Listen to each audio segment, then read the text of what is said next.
Voilà, une petite vidéo, même si je viens de passer 3 heures dessus là, j'ai l'impression que ma caméra elle déconne, c'est un peu flou, mais regardez comme elle devient belle cette moto. Alors bah du jus de poignet, hein, petit polish sur les peintures, et puis paille de fer sur tout ce qui est jantes, hein,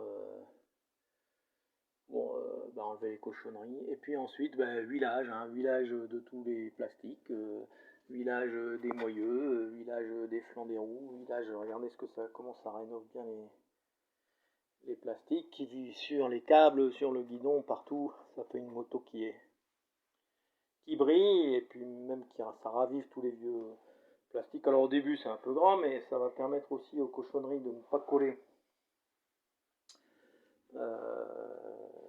Et puis de partir la prochaine fois qu'il y aura une sortie et qu'on la passera au Karcher. Donc là il me reste à faire la couronne qui est encore bien dégueulasse.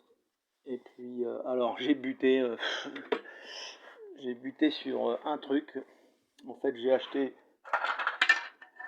ici le cache pignon, hein, et qui se fixe.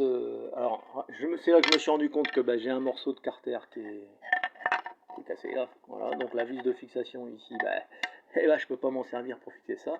Et ça, c'est un cruciforme que j'ai taillé comme ça pour essayer de l'avoir. Tournevis à frapper. J'ai essayé de meuler ici pour essayer de l'enlever. Il ne veut pas sortir. Je frappe dessus. Enfin, j'ai passé 1 heure. Donc, je lui mets du pchit, et puis on verra bien. J'en ai profité pour rebrancher ici le petit contacteur de point mort. Et puis le pignon de presse, ça je l'avais dit avant. Et puis voilà, elle commence à être belle, ce qui fait toujours plaisir. Tiens, j'ai oublié le moyeu.